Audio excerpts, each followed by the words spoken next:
I threw out something on Facebook and just said, hey, do some of you know what this looks like in real life? Like where you can give thanks in all circumstances? And some of you, many of you, responded.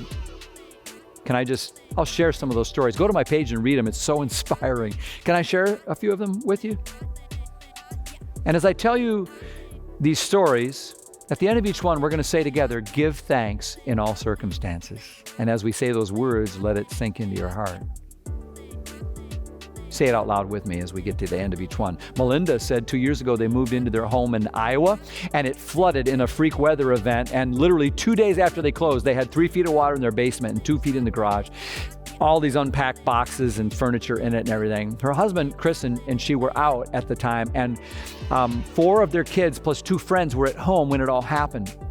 And they tried for 3 hours to get home, and they had dying phone batteries and scared kids and all that. But over the next few days and weeks, and still even today, she says, instead of focusing on the bummer of all of that and the negativity and the losses, they've tried to show and feel gratitude that God protected our kids, that God surrounded us with amazing people that showed up the next morning to carry boxes and all the wet, ruined stuff, and that God made himself known in the financial burden of it in a very special way for them. And she says, it was a truly sucky thing to go through, and I wouldn't recommend it for anyone, but he showed us he's there walking with us and before us and everything in a way we never would have known. I genuinely believe we learned so much that we would not have learned, and we grew closer to each other and to the Lord because of what we went through. Say it with me, give thanks in all circumstances. Caden says he has an immune deficiency that's caused him to be under extreme quarantine measures since March. He says, I can't even see friends. I can't go anywhere without my respirator.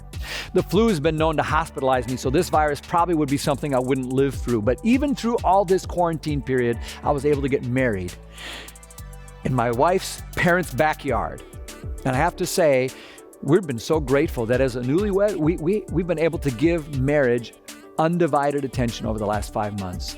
We didn't have any outside distractions, and we got to figure out how marriage works. So I'm learning how to be thankful for everything. Give thanks in all circumstances. Doris wrote me and said, I'm grateful for the alcoholism in my family. What? She says, because it's the best thing in my life at the same time as being the worst thing in my life.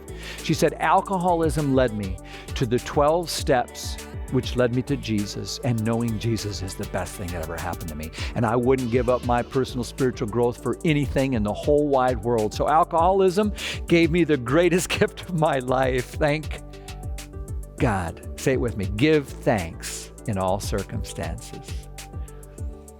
Anne said it was a cancer diagnosis that brought chemo and surgery and radiation for a full year. And during those months of chemo, she kept waking up at 3 a.m. and to address her stomach needs. And it was so upsetting for her. She needed the rest and she couldn't get it. But she began just to kind of flip it around and read her Bible more during those long hours of the night. And when she would wake up, she started to look forward to that uninterrupted time with God where she just poured out her heart and His Word filled her. And she says, I'm still learning to walk in that. Give thanks in all circumstances. I have a really good friend, Daryl. He said, Ben, you probably remember how my wife, Sandra, had a massive hemorrhage stroke 16 years ago. And they were told that she would have a full recovery in a few weeks. And after 7 weeks, she was released from the hospital, but no recovery. And then they were assured that recovery of the brain damage could sometimes take up to 6 months after the event. After 6 months, they were told, sometimes recovery can take up to a year after the brain bleed. And after a year, they were told, sometimes it takes even 2 years. It didn't. And eventually they had to learn to live with the fact that she's paralyzed on the entire left side of her body and always will be in this life.